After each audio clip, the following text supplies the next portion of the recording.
ನಮಸ್ಕಾರ. ನಮಸ್ಕಾರ ಸರ್. ಗೌಡ ಪಾಟೀಲ್ ಅವರೇ, ಮೊರಬ್ ಜಿಲ್ಲಾ ಪಂಚಾಯತಿ ಕ್ಷೇತ್ರದಲ್ಲಿ ನಿಮ್ಮ ಹೆಸರು ಪ್ರಬಲವಾಗಿ ಕೇಳಿ ಬರ್ತಾ ಇದೆ. ಹಾಂ, ಕೇಳಿ ಬರುವಂಥ ವಿಷಯ ಏನು ಸರ್? ಭಾರತೀಯ ಜನತಾ ಪಕ್ಷ ಕೇಳಿ ಬರ್ತಾ ಇದೆ. ನಾವು ಪಕ್ಷ ಸಾಕಷ್ಟು ದಿನ ದುಡ್ಕೋತ ಬಂದೇವೆ ಸರ್. ಹಿಂಗಾಗಿ ಎಲ್ಲ ಪಕ್ಷದ ಕಾರ್ಯಕರ್ತರು ಪರಿಚಯ ಅದ ನಾನು, ಹಿಂಗಾಗಿ ಕೇಳಿ ಬರತ್ತೈತೆ ಸರ್. ಸರಿ, ಓಕೆ.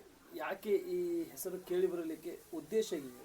ಎಷ್ಟು ವರ್ಷದಿಂದ ದುಡಿತಾ ಬಂದ್ರಿ? ನಾವು ಪಕ್ಷದೊಳಗೆ ಸರ್ 25 ವರ್ಷದಿಂದ ದುಡ್ಕೋತ ಬಂದೇನೆ ಸರ್.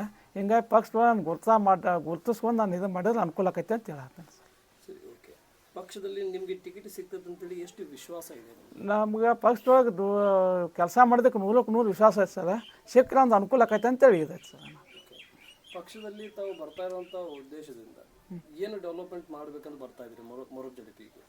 ಪೂರ್ತಿ ಮೊರಬ್ ಜಡ್ಪಿ ಕ್ಷೇತ್ರದ ಅಭಿವೃದ್ಧಿ ಮಾಡ್ಬೇಕಂತೇಳಿ ಉದ್ದೇಶ ಇಟ್ಕೊಂಡು ಮೋದಿಯವರ ಒಂದು ಕನಸು ಇದನ್ನು ನನಸು ಮಾಡ್ಬೇಕನ್ನೋ ಉದ್ದೇಶದಾಗ ಬರತ್ತೇನೆ ಸರ್. ಓಕೆ. ಹಾಗಾದರೆ ಮೊರಬ್ ಜಿಲ್ಲಾ ಪಂಚಾಯತಿ ಕ್ಷೇತ್ರದ ಪ್ರಬಲ ಟಿಕೆಟ್ ಆಕಾಂಕ್ಷೆ ಹೌದು ಸರ್. ಈ ಕ್ಷೇತ್ರದಲ್ಲಿ ಶಂಕರ್ ಪಾಟೀಲ್ ಮತ್ತು RV ಶ್ರೀಯಣ್ಣವರು ಮತ್ತು NH ಕೋನರೆಡ್ಡಿ ಅವರು ಯಾರು ಅತಿ ಹೆಚ್ಚು ಡೆವಲಪ್ಮೆಂಟ್ ಮಾಡಿದ್ದಾರೆ? ಶಂಕರ್ ಪಾಟೀಲ್ ಸರ್, ಶಿರೋನೂರು ಡಾಕ್ಟರ್ ಇವರು ಹೈಯೆಸ್ಟ್ ಇದು ಮಾಡಿದ್ದಾರೆ ಸರ್. ಮತ್ತು ಇವರು 2 ಬಾರಿ ಆಯ್ಕೆಯಾಗಿದ್ದಾರೆ. ಇವ್ರು ಏನು ಮಾಡಿದ್ದಾರೆ?